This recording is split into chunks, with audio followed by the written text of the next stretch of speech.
SCP-1861 HMS Wintersheimer. Object Class Keter. Special Containment Procedures.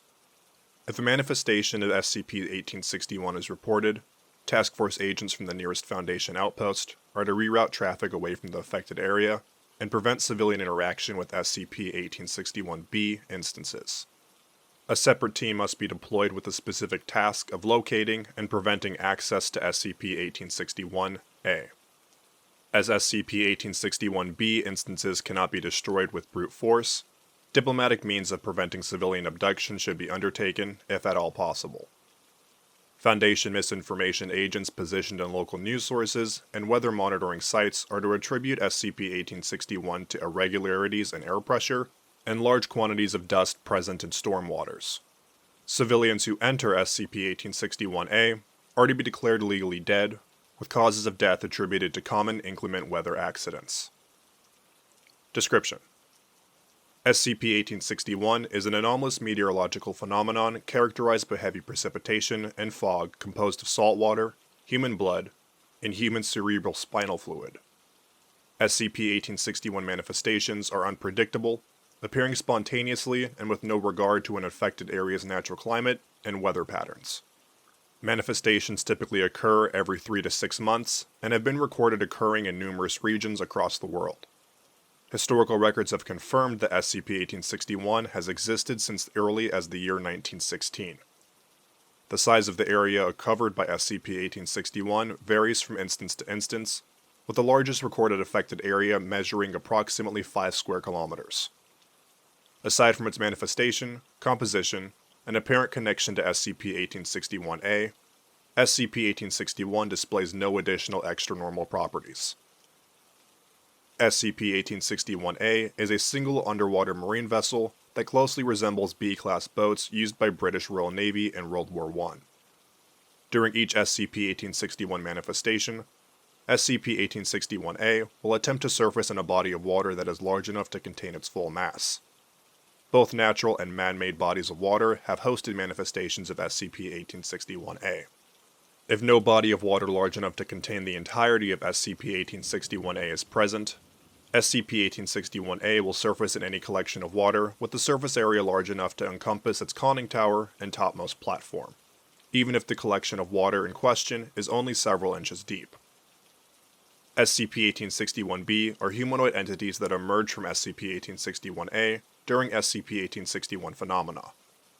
SCP-1861-B are dressed in full bodysuits resembling deep-sea diving gear, although with no discernible source of air supply. Instances of SCP-1861-B are uniform in size and possess speed and strength typical of an adult human male. Although most instances are sapient and capable of speech, approximately 9% possess limited intelligence and are only sentient. Instances that are incapable of verbal communication have been recorded making vocalizations similar to the cries of domestic felines, canines, and infant humans.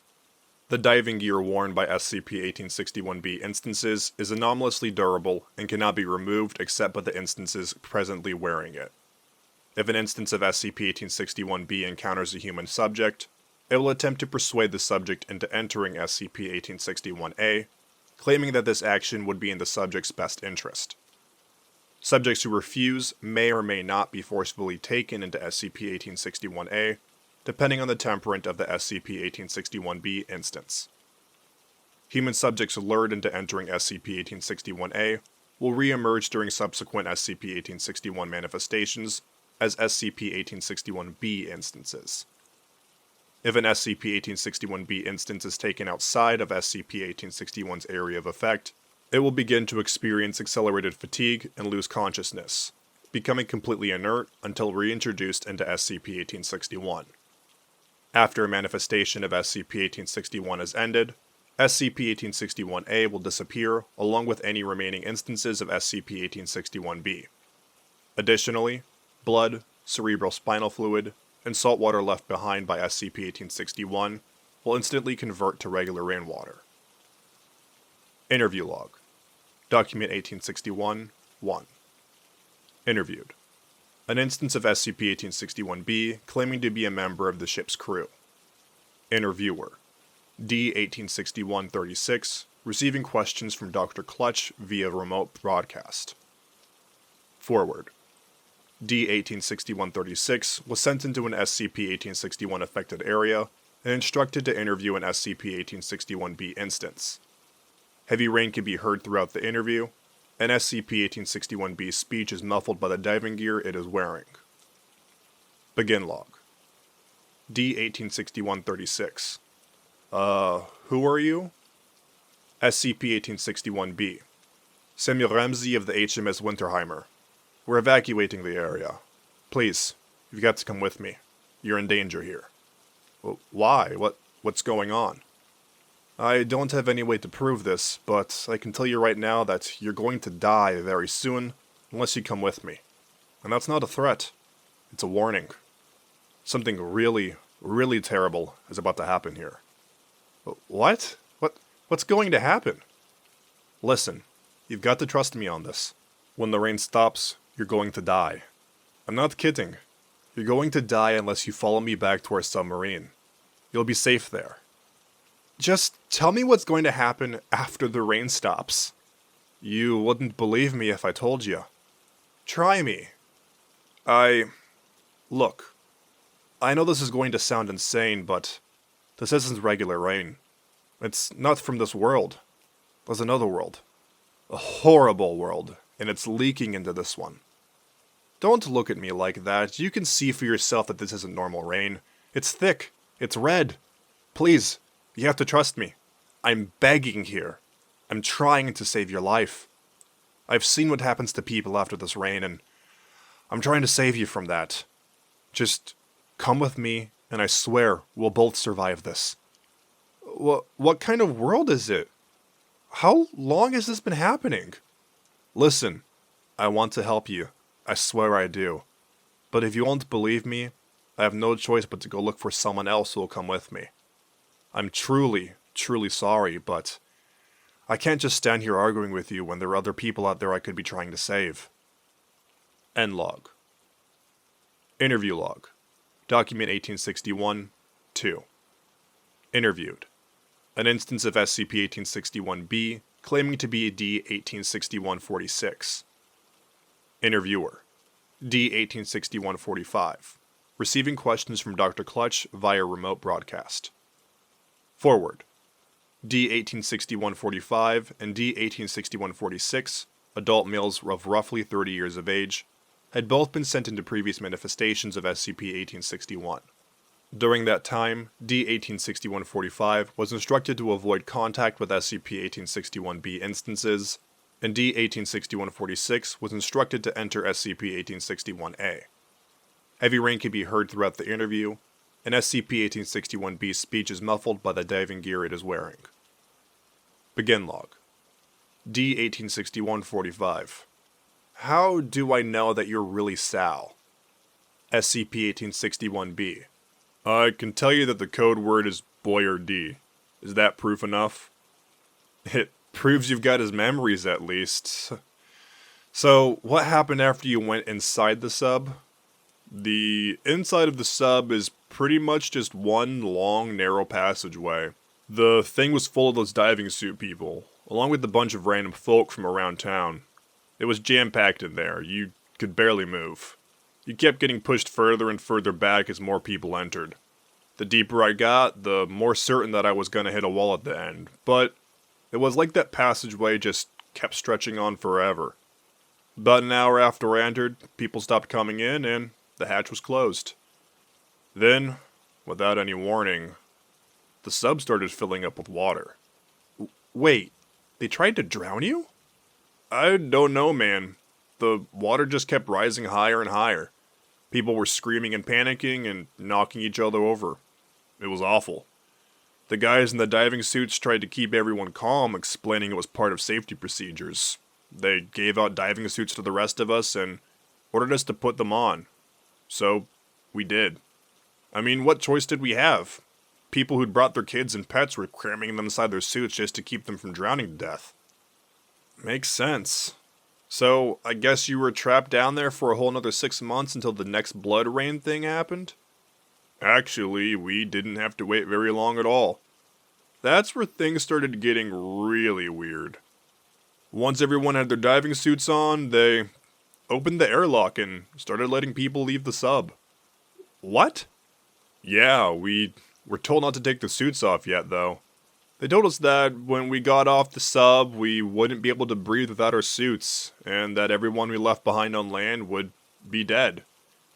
When I stepped out onto the surface, everything looked almost exactly like it had an hour ago. I saw the lake, the trees, the boathouses. Everything was where it had been, but what? Had something changed? It's hard to explain. I want to say it was like everything was underwater, but it was more than that. It was like everything around us was part of the water itself. When you look up, you don't see a surface. It just went on forever. And the trees, the boathouses, they weren't solid. They were just a different sort of liquid. Even when you stood on the ground, it was kind of like you were swimming in it, because the ground was liquid. Except you didn't actually have to swim.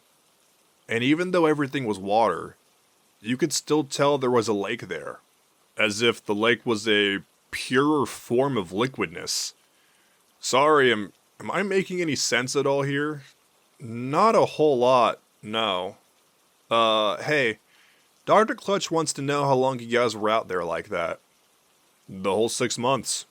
We's lived like that day and night. Did anyone try taking their suits off? Of course, especially at first, since everyone was confused and scared. But as soon as someone took their helmet off, their bodies sort of, I think dissolved would be the best word for it.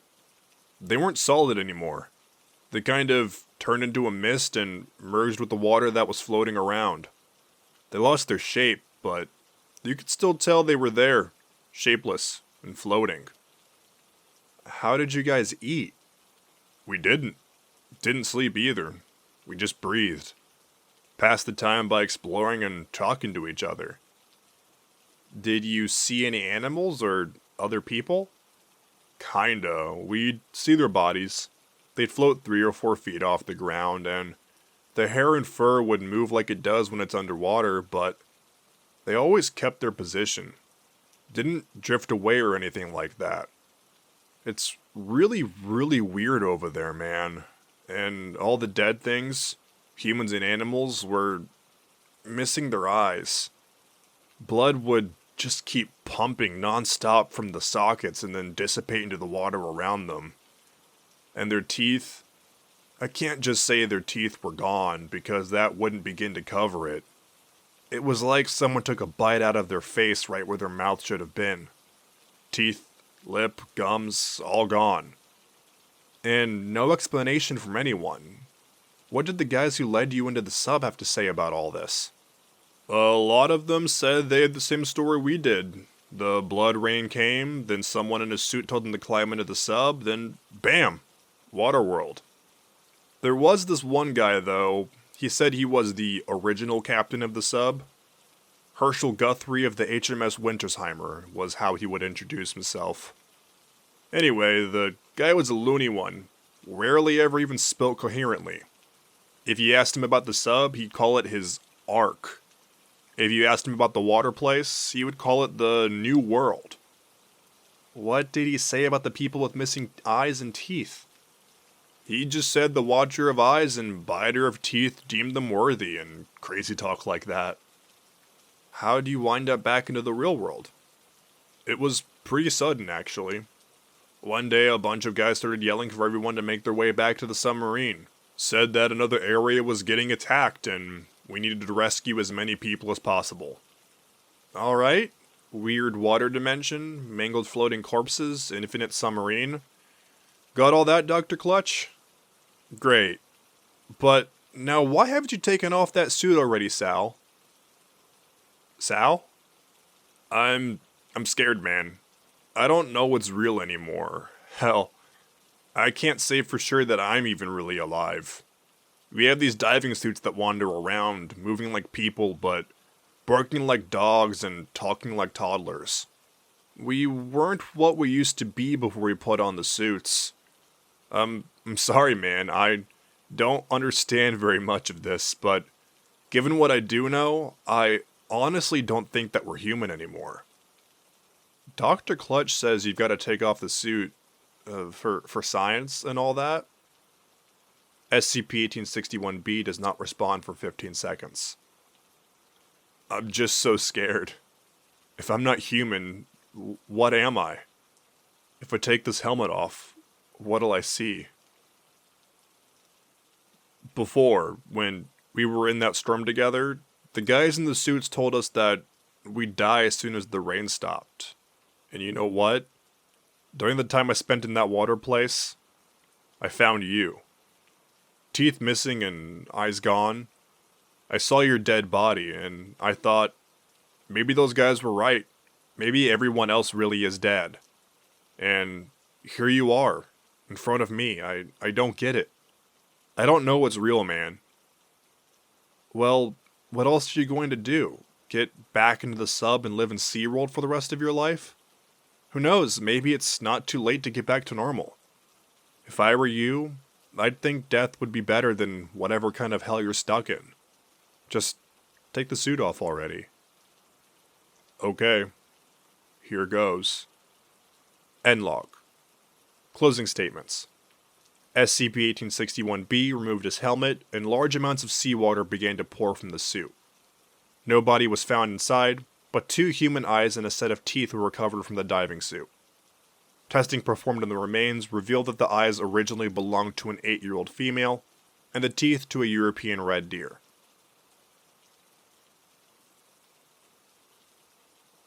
Thank you for listening to SCP-1861. If you enjoyed this SCP, please follow the link in the description of the SCP Wiki, and vote it up to support it and the SCP Wiki as a whole. Also, if you have any SCPs you'd like for me to do, please leave a comment below, and I'll see what I can do.